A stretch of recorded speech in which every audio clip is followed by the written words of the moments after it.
Welcome to ज्योतिष रहस्य science. आज हम बात करेंगे अस्त ग्रह और मृत ग्रह के बारे में। तो जिन जातकों की कुंडली में अस्त ग्रह होता है या मृत ग्रह होता है, वह व्यक्ति उसके जीवन पे उस जातक के जीवन पे क्या प्रभाव पड़ता है, वह व्यक्ति कैसा हो जाता है। तो आज इस बारे में बात करेंगे। तो यदि किसी जातक की कुंडली में कोई ग्रह सूर्य ग्रह के समीप जाकर अस्त होता है तो वह बलहीन हो जाता है। किसी भी ग्रह के अस्त होने पर उसका जो प्रभाव है, उसकी जो शक्ति है वो क्षीण हो जाती है, चाहे वह किसी मूल त्रिकोण या उच्च राशि में ही क्यों ना स्थित हो। तो वह जो है अच्छे परिणाम देने में बिल्कुल असमर्थ हो जाते हैं। ज्योतिष शास्त्रों के अनुसार एक अस्त ग्रह एक बलहीन व अस्वस्थ राजा के समान होता है। कोई भी अस्त ग्रह अपने साथ साथ जिस भाव में वह उपस्थित है उसके भी जो फल मिलने में है विलंब कर देता है, विलंब की स्थिति बना देता है। यदि किसी जातक की कुंडली में बृहस्पति ग्रह अस्त हो जाता है और वह सप्तम भाव में स्थित हो तो वह न केवल स्त्री सुख में बाधा बल्कि जातक के विवेकशीलता में भी कमी उत्पन्न करता है। अस्त ग्रह जो है दुष्फल प्रदान करते हैं। इसके अलावा त्रिक भावों में उनके अशुभ फलों की अधिकता हो जाती है, अशुभ फल बढ़ जाते हैं। अस्त ग्रह किसी नीच की राशि, दूषित स्थान, शत्रु राशि या अशुभ ग्रहों के प्रभाव में हो तो क्या होगा, तो वह परिणाम जो है और हानिकारक हो जाता है। इसलिए किसी भी कुंडली के विश्लेषण में अस्त ग्रह का विश्लेषण कर लेना अति आवश्यक होता है। अगर जातक की कुंडली में कोई भी शुभ ग्रह जैसे बृहस्पति है, शुक्र, चंद्र, बुध आदि अस्त हो तो भी भयानक परिणाम मिलते हैं। और अस्त ग्रहों की दशा अंतर्दशा की स्थिति में जातक को बीमारी, गंभीर दुर्घटना, कोई भयानक दुख, पीड़ा, स्वास्थ्य संबंधी परेशानियां आदि हो सकते हैं।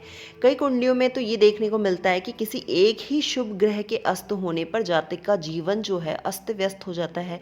तो ऐसी स्थिति में उसके साथ जो है कुछ भी घटित हो सकता है जिसका परिणाम बहुत ही दुखदायक होता है। जैसे किसी प्रियजन की मृत्यु होना, दुर्घटना में कोई अंग भंग होना या किसी योजना का असफल होना, धन का बहुत ही ज़्यादा अभाव होना, पूर्वजों की संपत्ति नष्ट होना, इस प्रकार जो है बहुत ही अशुभ फल देखने को मिलते हैं।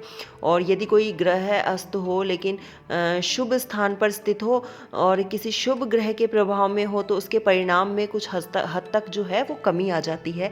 लेकिन यदि अस्त ग्रह किसी अशुभ ग्रह या दूषित ग्रह की छाया में हो तो परिणाम काफ़ी दुख देने वाले दुखदायी परिणाम मिलते हैं। तो पहले हम बात कर लेते हैं चंद्रमा ग्रह की। यदि जातक की कुंडली में चंद्रमा अष्टमेश के पापों के प्रभाव में हो तो व्यक्ति दीर्घ काल तक जो है टेंशन में रहता है। और यदि द्वादश का प्रभाव हो तो जातक जो है किसी लंबी बीमारी या नशे का शिकार हो जाता है। और चंद्रमा का अस्त हो जाए तो जातक की जो माँ है वो भी अस्वस्थ हो जाएगी, पैतृक संपत्ति नष्ट हो जाएगी, मानसिक अशांति बनी रहेगी और कई प्रकार की जो है चोट चपेट की घटनाएं बन सकती है, कोर्ट कचहरी के चक्कर लग सकते हैं। अगर मंगल ग्रह की बात करें तो मंगल के अस्त होने पर उसकी अंतर्दशा में जो है जातक को नसों में दर्द, एंजाइटी, खून का दूषित होना, इस प्रकार की बीमारियां हो सकती है। अस्त मंगल ग्रह पर अगर षष्ठेश के पाप का प्रभाव हो तो जातक को जो है कैंसर जैसी बीमारी हो सकती है। और इसके अलावा जो है विवाद में हानि हो सकती है, चोटग्रस्त हो सकता है व्यक्ति, बहुत से कष्ट मिलने लग जाते हैं। और यदि अष्टमेश के पाप का प्रभाव हो मंगल ग्रह पे तो जातक भ्रष्टाचारी हो सकता है, घोटाले करने वाला बन जाता है। और अस्त मंगल पर राहु केतु का प्रभाव होने पर जातक किसी मुकदमे में फंस जाता है। अब बात करते हैं बुध ग्रह की। अगर बुध ग्रह अस्त हो तो जातक की कुंडली में बुध अष्टमेश के पाप के प्रभाव में हो तो जातक को दमा हो जाएगा, मानसिक बीमारियां हो जाएगी, अवसाद हो जाएगा, किसी प्रिय की मृत्यु या दुख आदि से गुजरना पड़ेगा। और अस्त बुध की अंतर्दशा में जातक को धोखे मिलेंगे, धोखे का शिकार होता रहेगा, तनावग्रस्त रहेगा, मानसिक अशांति रहेगी, जातक को चर्म रोग आदि हो सकते हैं।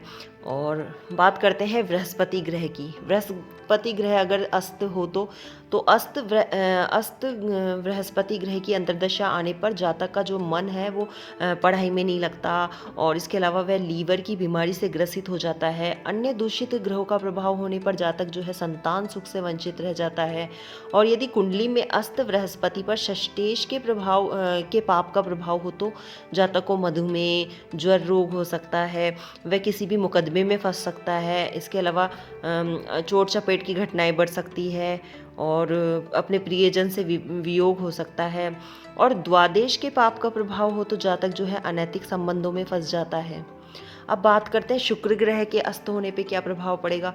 कुंडली में अस्त शुक्र ग्रह की अंतर्दशा में जातक का जो है जीवन साथी जो है रोगग्रस्त हो सकता है। जातक को किडनी से संबंधित परेशानी हो सकती है। संतानहीन हो जाने का भय बना रहता है। अस्त शुक्र का राहु केतु के प्रभाव में होना क्या फर्क पड़ेगा। तो अगर अस्त शुक्र पर राहु केतु का प्रभाव है तो जातक की समाज में प्रतिष्ठा कम होने का संकेत रहता है।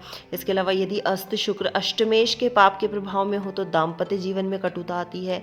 द्वादश के पाप के प्रभाव में हो शुक्र तो अस्त शुक्र तो नशे का व्यक्ति जो है बहुत आदी हो जाता है। अब बात करते हैं शनि ग्रह के अस्त होने पे क्या क्या प्रभाव पड़ते हैं। तो अस्त शनि ग्रह का अगर षष्ठेश की पाप छाया में हो तो रीढ़ की हड्डी संबंधी प्रॉब्लम्स आएगी, जोड़ों में दर्द रहेगा, आदि समस्या ये इनसे व्यक्ति घिरा रहेगा। और अस्त शनि जो है अष्टमेश के प्रभाव में हो तो रोजगार व्यक्ति का रोजगार छिन जाएगा। द्वादश के प्रभाव में हो तो जातक किसी भयंकर बीमारी से ग्रस्त हो जाएगा और मानसिक अशांति बनी रहेगी। और अस्त शनि ग्रह की अंतर्दशा आने पर जातक की सामाजिक प्रतिष्ठा में कमी आती है, उसे अत्यधिक श्रम करना पड़ता है, उसका कार्य व्यवहार नीच प्रकृति के लोगों में रहता है।